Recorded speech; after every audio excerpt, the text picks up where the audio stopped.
Now, Gauteng Premier Panyaza Lesufi has set aside 1.2 billion rand to tackle the energy crisis.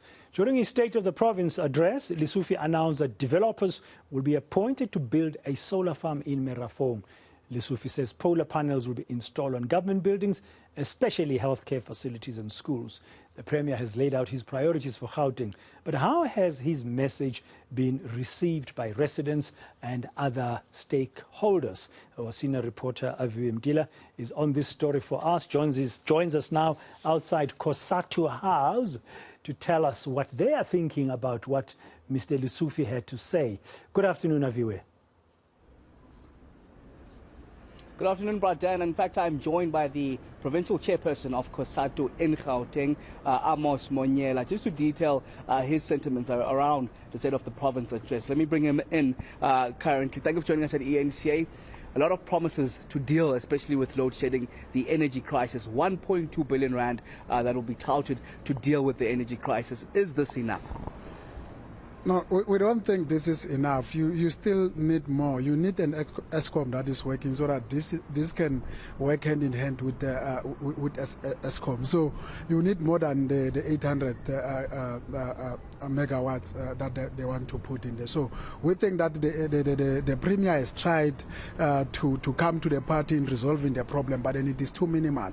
We need a solid program that is going to resolve ESCOM's challenges as it relates to electricity. And part of this thing is to pay the debts of ESCOM and stop what they say unbundling of ESCOM, because it's just going to cost more money, which must be directed to maintenance of these power stations, as well as the decommissioning of some of the power stations, coal power stations, which must be returned to the grid. So those are the immediate actions that you need in order for you to be able to resolve the energy crisis. I don't think that what the Premier has announced is more than enough. So you still need more resources to assist ESCOM.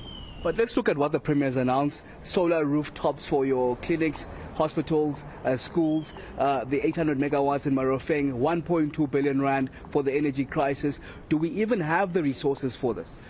I'm not too sure as to whether we do have resources. We've heard him saying 1.2 billion. We're thinking that he's speaking from experience. You know that Gauteng provincial government has got 1.2 billion. And also it is also looking for money for the e-toll. So we don't know as to how much money do they have. So we'll see when the Minister of Finance is presenting his budget as to whether there will be this money allocated. Because there's a tendency that the Premier or the President will announce, and then when it gets to Treasury, there's no funding for all of these things. Okay, I want to then touch on the rest of the State of the Province address. You mentioned one element of it, which is around the e-tolls. We were told there that they've been scrapped, but is this reality?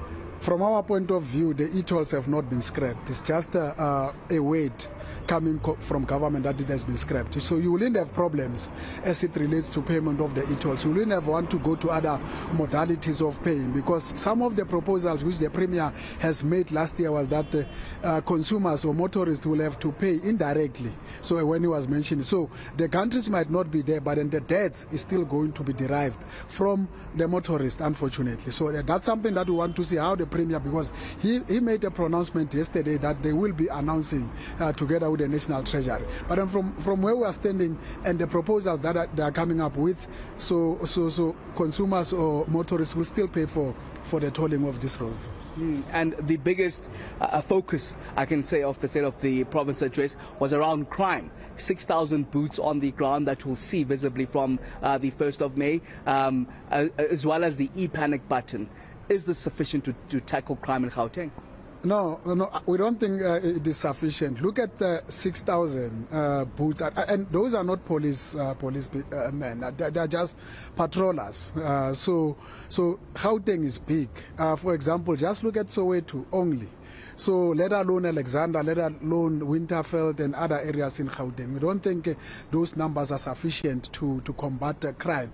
In fact, in our view, is that we should have more community engagement in order for us to be able to deal with crime. So let's talk to panic buttons. We don't know how they are going to work, but then we believe that probably you might want a smartphone in order for you to download an app.